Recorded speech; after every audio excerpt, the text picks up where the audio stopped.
No dia 15 de março, o novo coronavírus já circulava pelo Brasil e todos sabíamos muito bem da necessidade de precauções. A precaução mais básica seria evitar uma aglomeração como essa aqui. Quem juntou toda essa gente foi o presidente da República, que convocou a manifestação, embora tenha negado isso depois. Quando viram Bolsonaro fazendo isso, 7 partidos de oposição se juntaram e apresentaram uma notícia-crime ao Supremo Tribunal Federal. Bolsonaro, nessa ocasião, era acusado de expor a população ao risco de contágio. Essa notícia-crime foi arquivada pelo ministro Marco Aurélio Mello, mas o fato é que o STF tem de lidar com um montão de notícias-crime envolvendo o presidente. Senadores da Rede apresentaram uma notícia-crime afirmando que Bolsonaro cometeu falsidade ideológica. Isso naquele caso da exoneração do diretor da Polícia Federal, o Maurício Valeixo, um nome que você ouve com muita frequência nos noticiários.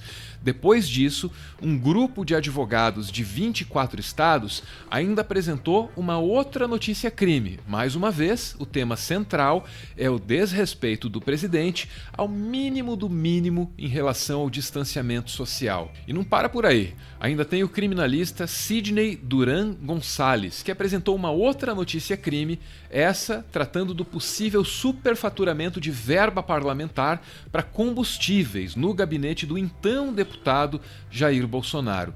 Esses são só alguns dos exemplos conhecidos. O Supremo Tribunal Federal está saturado dessas notícias-crime contra Bolsonaro. Só resta entender o que é uma notícia-crime. O meu amigo Bruno Silvestre, do canal Cidadão Silvestre, pode ajudar a gente. Fala pessoal do Meteoro. Bom, uma notícia-crime é quando você vai até a autoridade competente e informa que você acredita que alguém cometeu um crime, e você apresenta a sua narrativa e as provas que você acredita que são suficientes para que seja feita a investigação. Com isso, a autoridade competente analisa aquilo e faz todo o procedimento interno. É claro que a apresentação de uma notícia-crime contra o presidente da República tem lá as suas particularidades. No caso de uma pessoa comum do povo, é delegacia de polícia, que você faz o registro da ocorrência, então você faz aquela informação do crime. No caso do presidente da República eventualmente ter cometido um crime, então a gente pode apresentar essa notícia-crime no Supremo Tribunal Federal e o presidente da corte ou quem o substitua vai pegar essa petição e encaminhá-la ao Procurador-Geral da República, que é a pessoa responsável por analisar se o presidente cometeu ou não um crime. Foi o Bruno, o mesmo Bruno que você acabou de ouvir aqui, que apresentou ao STF mais uma notícia-crime contra o Bolsonaro. Aqui é atribuída ao presidente da República, com todas as letras, uma grave prática genocida. Se você acha isso um exagero, então primeiro ouça o que o presidente disse naquela vez em que ele foi passear de jet ski. 70% vai pegar o vírus, não tem como. Agora, tendo ouvido isso, leia esse trecho aqui, ó. Dizer que será necessário que 60% a 70% da população seja infectada é expor a população da República ao genocídio.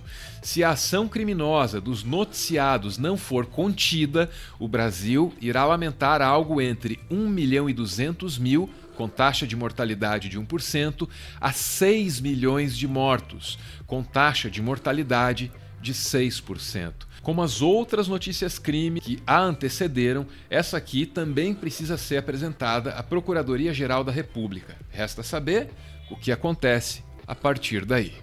Principalmente depois que o Procurador-Geral da República entrar na jogada. Caso ele entenda que não houve nenhum crime, então ele pede pelo arquivamento dessa notícia-crime. Caso ele entenda que realmente houve crime ou que ele acha que precisa de uma apuração maior, ele abre uma investigação e, se ele acreditar que realmente houve o crime, então ele apresenta uma peça processual pedindo a condenação do presidente. E o nome dessa peça processual é denúncia. Então, o Procurador-Geral da República, ele oferece uma denúncia contra o presidente pelos crimes que ele acredita que foram cometidos e apresenta as provas. E com isso, quem vai julgar é o Supremo Tribunal Federal. Então, esses são os passos posteriores à apresentação de uma notícia-crime contra o presidente da República.